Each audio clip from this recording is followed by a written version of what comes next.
सुप्रभात बच्चों। आज हम कक्षा 6 में अध्याय 17 का अध्ययन करेंगे।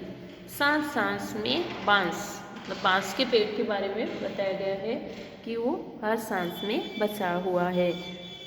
एक जादूगर थी चंकी चंगल नबा, मतलब एक जादूगर थे, उसका नाम था चंगकी लनबा।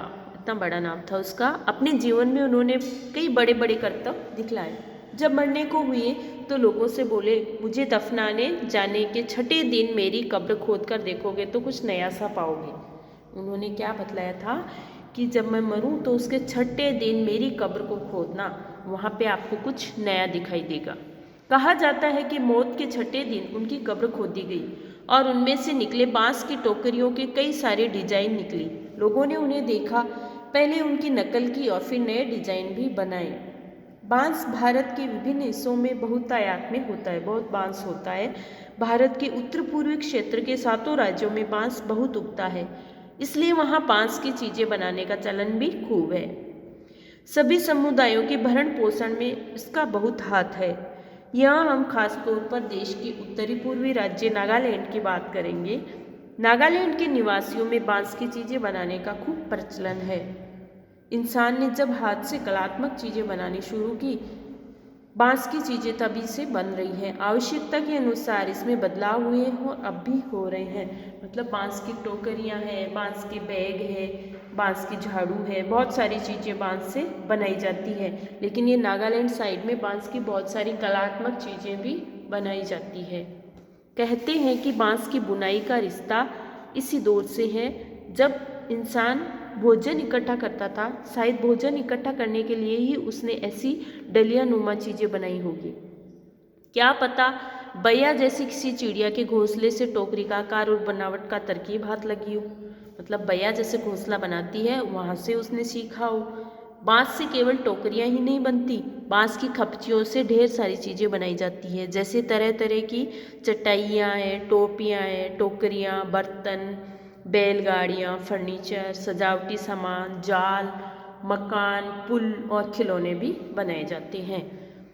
असम में ऐसे ही एक जाल जकाई से मछली पकड़ते हैं। छोटी मछलियों को पकड़ने के लिए इसे पानी की सतह पर रखा जाता है या फिर धीरे धीरे चलते हुए खींचा जाता है। बांस की खपच्चियों को इस तरह बांधा जाता है कि वे एक शंकु का आकार ले लेती है। इस शंकु का ऊपरी सिरा अंडाकार होता है। निचले नुकीले सिरे पर खपचियाँ एक दूसरे से गुंथी हुई होती है। खपचियों से तरह तरह की टोपियाँ बनाई जाती है। असम के चाय बागानों के चित्रों में तुम्हें लोग ऐसी टोपियाँ पहने दिख जाएंगे। और हाँ, उनकी पीठ पर टंगी बांस की बड़ी सी टोकरी देखना न भूलना। मतलब जो लोग अपने पीठ पे जो टोकरियाँ बांधते हैं वो भी बांस से बनाई जाती है। बांस का ये झुरमुट मुझे अमीर बना देता है। इससे मैं अपना घर बना सकता हूँ। बांस के बर्तन और औजार इस्तेमाल करता हूँ। सूखे बांस को मैं ईंधन की तरह इस्तेमाल करता हूँ। बांस का कोयला जलाता हूँ। बांस का अचार खाता हूँ। बांस के पालने में मेरा बचपन गुजरा। पत्नी भी तो मैंने बांस की टोकरी के जरिए पाई और फिर अंत में बांस पर ही लिटाकर मुझे मरघट ले जाया गया। मतलब ये बांस का इंसान से रिश्ता है कि जब पैदा हुआ जब बांस, आज जीवन गुजारा तब बांस के साथ, और मरा जब भी बांस पे ही लिटाया गया। जुलाई से अक्टूबर घनघोर बारिश के महीने, यानी लोगों के पास बहुत सारा खाली वक्त या कहो आसपास के जंगलों में बांस इकट्ठा करने का सही वक्त होता है। आमतौर पर वे 1 से 3 साल की उम्र वाले बांस काटते हैं। बूढ़े बांस सख्त हो जाते हैं और टूट भी तो जाते हैं। बांस से शाखाएं और पत्तियां अलग कर दी जाती है। इसके बाद ऐसे बांसों को चुना जाता है जिनमें गांठें दूर दूर होती हैं। दाव यानी चौड़े चांद जैसी फल वाले चाकू से इन्हें छीलकर खपचियाँ तैयार की जाती है। खपचियों की लंबाई पहले से ही तय कर ली जाती है।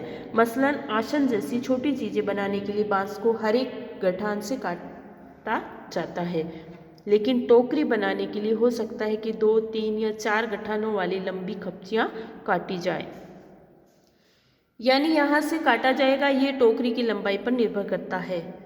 आमतौर पर खपचियों की चौड़ाई 1 इंच से ज़्यादा नहीं होती। चौड़ी खपचियाँ किसी काम की नहीं होती है, उसे चीरकर पतली खपचियाँ बनाई जाती है। पतली खपचियाँ लचीली होती है। खपचियाँ चीरना उस्तादी का काम है। उस्तादी होते हैं वो खपचियों को चीर चीर के पतली बना देते हैं। हाथों की कलाकारी के बिना खपचियों की मोटाई बराबर बनाए रखना आसान नहीं है।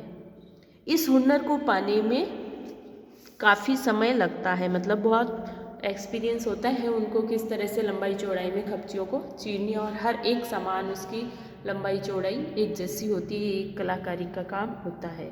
टोकरी बनाने से पहले खपचियों को चिकना बनाना बहुत ज़रूरी है, या फिर दाव काम आता है। खपची बाएं हाथ में होती है और दाव दाएं हाथ में। दाव का धारदार सिरा खपची को दबाए रखता है, जबकि तर्जनी दाव के एकदम नीचे होती है। मतलब दोनों हाथों से किस तरह से खपचियों को बनाया जाता है।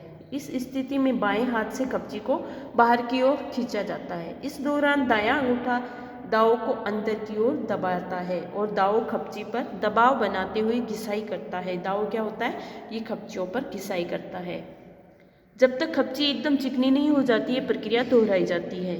इसके बाद होती है खपचियों की रंगाई। इसके लिए ज़्यादातर गुड़हल, इमली की पत्तियां आदि का उपयोग किया जाता है।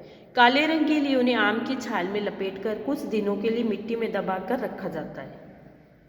मतलब आम की छाल में लपेटकर रखा जाता है काले रंग की खपचियों को, और मिट्टी में दबाकर भी रखा जाता है।